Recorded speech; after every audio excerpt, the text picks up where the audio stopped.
this lesson involves more practice with solving word problems. So for each of these problems, we're going to read the problem first, and then we're going to figure out what our variables are. Then we're going to define our variables. Once we've done that, we're going to make an equation, we're going to solve the equation, and then answer the question with a sentence. 4 years ago, Mia's grandpa, who was 84 at the time, was 6 times as old as Mia. How old is Mia right now? So when we read the question, we have to find out what the variable is. Well, it's always the thing that we're trying to find. So how old is Mia right now? That is our variable. So let's just call it M. M represents Mia's age right now. So we've defined our variable. Now we need an equation.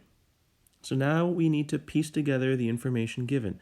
4 years ago, Mia's grandpa was 6 times as old as Mia.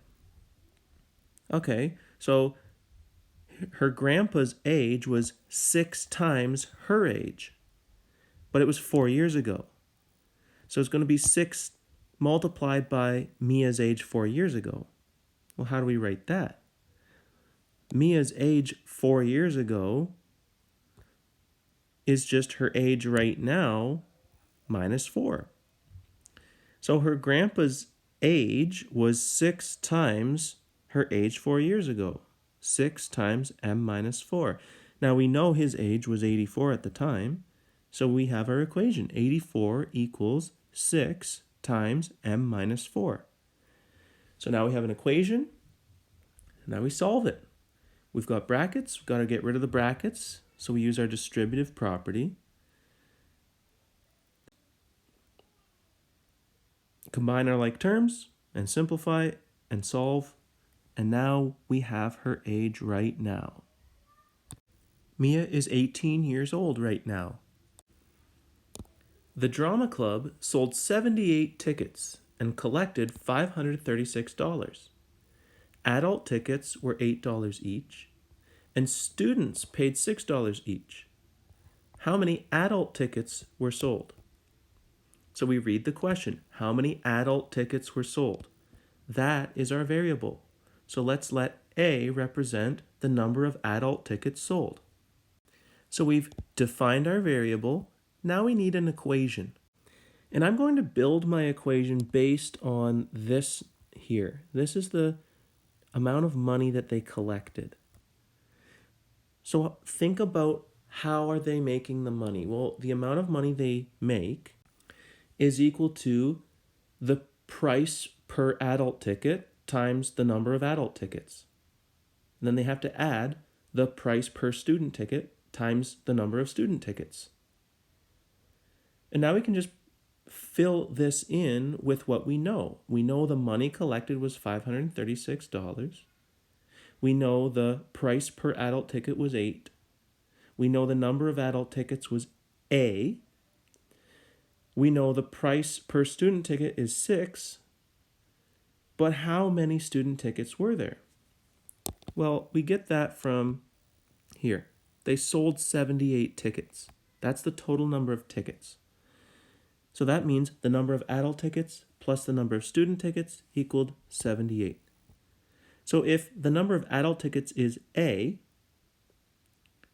the total minus A would be the number of student tickets. So the number of student tickets is just 78 minus A. Now we have an equation. So we get rid of the brackets by using our distributive property. We combine our like terms. We simplify, and we solve. So we see that they sold 34 adult tickets.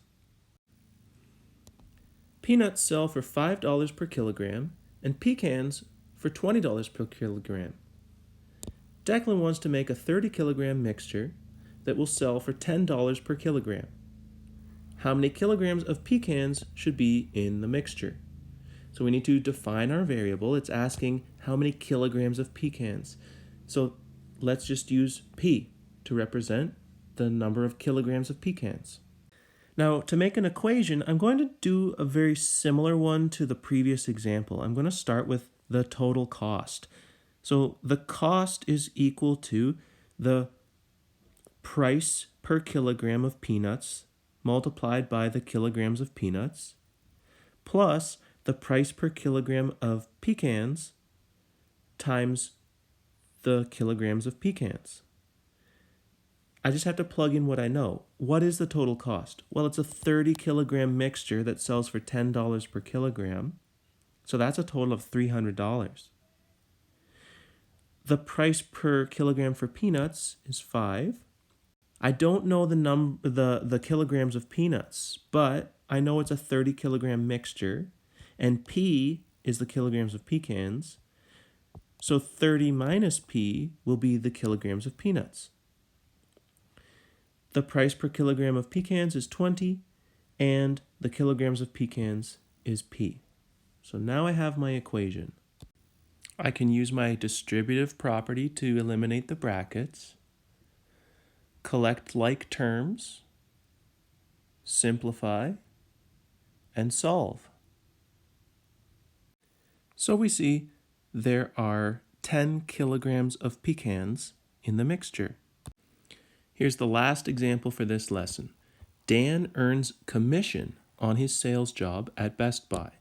He earns $150 per week, plus 8% of his sales.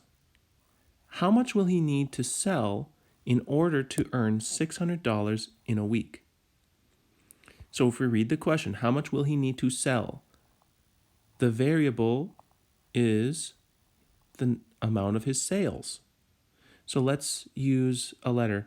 I could use S, but when I write S's, they kind of look like 5s. So I'm going to avoid using an S. I'm just going to use X. So I'm going to let X represent his sales. And this is in dollars. It's a dollar amount. So the question talks about his earnings. So how does he earn money? Well, he gets $150 per week plus 8% of his sales. So let's just make that into an equation. His earnings is equal to $150 per week, so 150 plus 8% of sales, so 0.08 times X. And we know his earnings are going to be $600, so our equation is 600 equals 150 plus 0.08X. And this equation has no fractions, no brackets, so all I have to do is collect my like terms, simplify, and solve. So I can see that he needs to sell $5,625 worth of merchandise in order to earn $600 in a week. So with any word problem, the question tells you what the variable is. So you don't have to search for it. It's the thing that you're trying to figure out. That's your variable. Once you have that, the hardest part is creating the equation, but you really just need to read the question carefully, pick out the information and how it goes together. What mathematical operations do you need to apply to the numbers in order to create an equation? Once you have an equation, it's just algebra. You just solve for your variable and you've got your answer.